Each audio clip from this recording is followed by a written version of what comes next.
not have you and get you a paramedic. We absolutely would. At the very slightest indication of our first responders, of our EMS ambulance crew, if that were the case, we would be paging out for a paramedic, because we all have medical training to some certain extent to be able to recognize what is going to need more.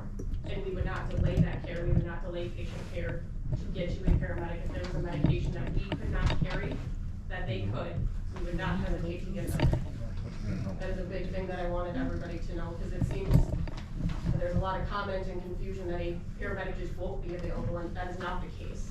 We will get you one the second that we even have a slightest indication that we need it. We can always call it off if we don't, but it's better to play it safe than sorry.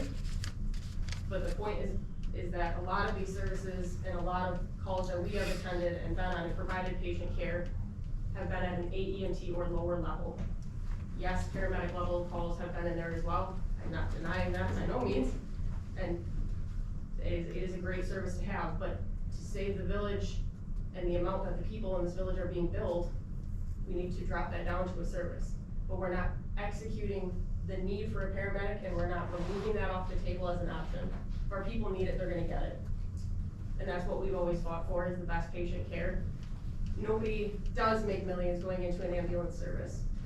But again, nobody makes millions being a first responder or a firefighter either. But that's not why we do this job. We do this for the people that we serve, and we do this for their family members that live in this village, their brothers, their sisters, our family. I've lived in this village for my entire life, and I will stand by this village, and I expect to have good care, so I would not be proposing something that I myself didn't feel comfortable moving forward with. I do have one question on it, and of course, you know, thank you to our first responders. This isn't really anything, you know, against doing first responders, so, you know, I don't know what the board will end up doing at all, but I think it's important to get some of the answers to some of the questions we have here. But we're speaking about, you know, this is one of the things I know the public has been very concerned about, AEMT versus paramedic. You know, we talk about the advanced medical care, trauma, cardiac arrest, active seizure, certain additional drugs like pain control that a paramedic can give. You know, obviously with the major trauma and cardiac arrest and active seizure pieces, what kind of response time difference would you see with the AEMT level to have to call in a paramedic intercept versus what it is with Riverside? So, we are all paged with the information on the page. If that page comes out with that type of information in it, say patient is currently actively seizing, we would get dispatched on already, calling dispatch saying, give us a paramedic level intercept, even prior to us going in route. That's right away. There's no hesitation there. And this is not new for some of us already on the department or been here forever. When we had Schofield as our ambulance service, we did that a lot. It's like, because they were coming as an EMT basic, they couldn't even start an EMT. So right away, as soon as the page goes out, you are calling dispatch saying, give me that paramedic on the way. So would there be a time difference? No, because that paramedic intercept can still come from Riverside because they are bound to offer that service. It can come from the city of Wausau, it can come from Safer, it can come from 654, which is our medevac. I guess, yeah, I mean, just trying to get to that, I mean, yeah, that would be the case if it's obvious, like during an active seizure, but, I guess I'm just wondering on this. You know, 7% of the calls, but, you know, let's say I have stomach pain going on, you know, it's probably not usually a cardiac arrest, but it can be, but it could be. Right. So if I'm having stomach pain, you arrive on scene, and you're at EMT, and then you were like, he's having a heart attack. How long of a response time difference would you expect versus paramedic? For starters, we would not delay your transport and waiting for that paramedic intercept to get there. We can call for that paramedic intercept, and we can meet them now. So that if there's something that they can do, it would not be delayed. Right now, we tend to see paramedics sit on scene upwards of 45 minutes, trying to do patient care on scene. They call for an ambulance to go to the hospital. That's what they want to do. patient care would definitely not be delayed. Chief O'Brien, I have a question. When I spoke with Dr. Michael Clark, he said that what we're wanting to do in Kronenwetter is kind of in variance to what's kind of been seen in the country, going to regional services. Has there been a thought of having Kronenwetter be part of a regional service? Like say for instead of having our own offshoot as an individual ambulance service? I had a conversation with Riverside a year ago and asked them what they, what their thought was as far as putting the ambulance here in Kronenwetter. The cost was astronomical. I know it was brought to our community members to do a merger. Kronenwetter would greatly lose. And I have the numbers to show that if you'd like to see them. The village of Kronenwetter has more money than Schofield and Rothschild combined, which would put us at paying the cost of that. And I know that you had made some comments in here that there are active members on the fire department that would like to be up trained. Correct. And do you foresee that being a situation going forward to maintain enough personnel? Because it's hard to find people who want to be in the fire service and EMS. One of the biggest issues with staffing, like I said, your leadership. And you know what, I've got a really good group. As a matter of fact, I have 5 interviews to do next Tuesday on top of the staff I currently have. Leadership says a lot. And I apologize, I don't know what the wages are that you're gonna offer those individuals, I didn't see those numbers, and it's maybe onus on my part. But are you looking at a competitive wage for those individuals? Yes. Kronenwetter actually raised our wages for our EMS and fire personnel prior to anybody else in Grafton County. And then so for those individuals who would be staffed during the day hours full time, are we providing them a benefits package also? No, not currently, and that's something maybe we can look at, 5-10 years down the road as ambulance calls rise. If they do, we'd be using part-time. So then those individuals filling in for the on-call time, who are those individuals? Are those separately hired individuals for the on-call, not scheduled full-time folks? No, so it's utilizing our entire department as well as new staff.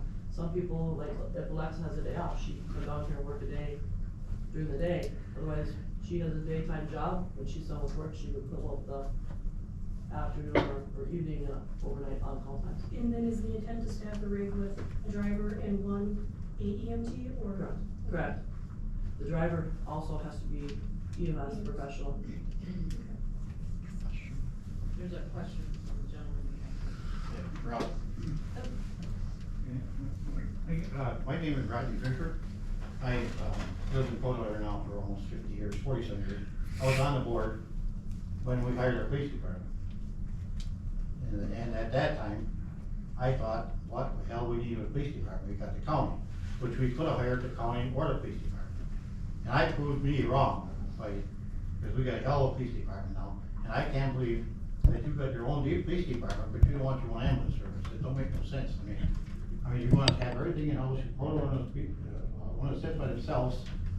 Why would you want to tuck out, and beside that, we got very aged people in Kronenwetter, especially your outskirts. Your outskirts are all people like I am. I'm 83 years old.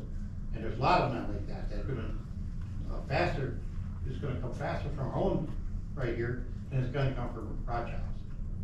So I just don't see it. When I come here, I didn't vote against it, but now that I'm listening to all this, I think it's a no-brainer to keep it in our village as part of our amenities or whatever it is. If you come to Kronenwetter, we got everything then, That's all I can say now, but I don't know, it's up to you guys, but I actually came here when I did come here, I was against it. I'm all for it, because I understand it. I think we should keep everything. We wanna be our own, let's see our own then.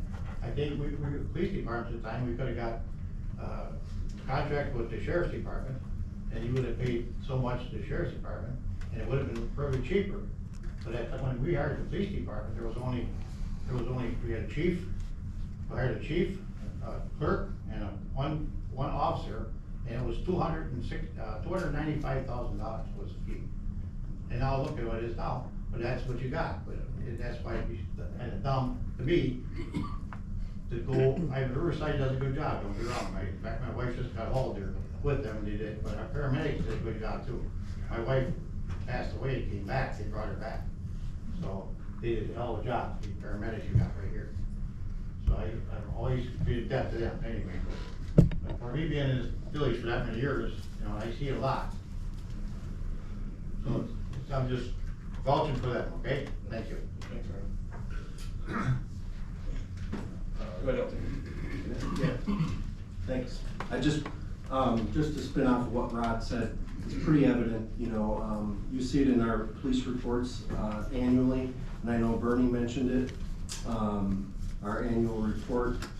Really, it comes down to the people in the community and that connection, correct? Because I can tell you that that connection is huge. I knew Rod since the day I started here. And having your own individuals connecting with those people is huge as well. Otherwise, you could just be part of the big pool, right? And you talk about family traditions and those type of things. You want to keep them home. That's the only way. I truly believe in that. I've been in this field for 26 years, and I truly believe that having your home is important, and your home people rooting for you. So. Chief O'Brien, I have another question. So I saw there was an opportunity for patient transport, like to and from the hospital back to the nursing home facility. Correct. Was there prices in there that we could charge? There could be, yes. I did not put any prices with that, because that is not something we would want to initiate initially. Right. And the only reason that came to mind is we recently had a resident who, called for an ambulance. He was having some trouble with pain and unable to stand very well on his own. His family does not live here. And we know this patient well, because we've seen him before. And the hospital called me when he was being released from the hospital. They called me personally on the cell phone on a Saturday evening and asked if we could bring him home. If they put him in a taxi, and then paged us out, if we as first responders would meet him at his house and help him in the home. I said, absolutely.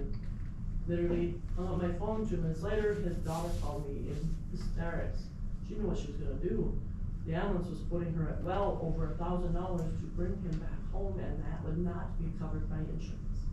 He said, don't worry, talk to the hospital, we're gonna take care of him. Could have been 2 minutes later, a member of Safer Fire District staff called me and said, Teresa, are you able to help these people?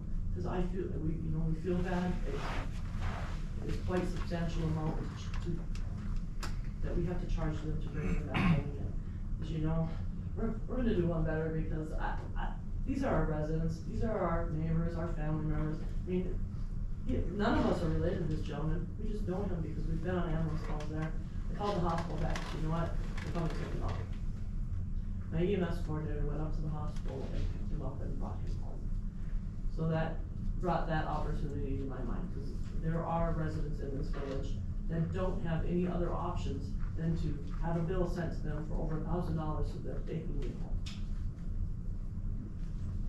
And that goes to what Lieutenant Smart has said. These are our residents. These are our neighbors and our friends and our families, and we all live here.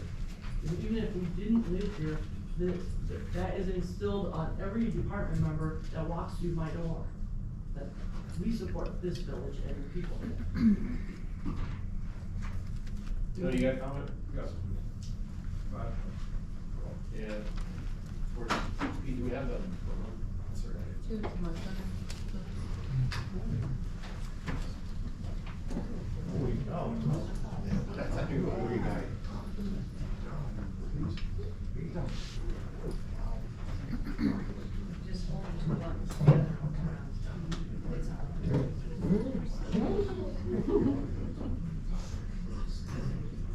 Tony Strange, 1844 Judy Drive,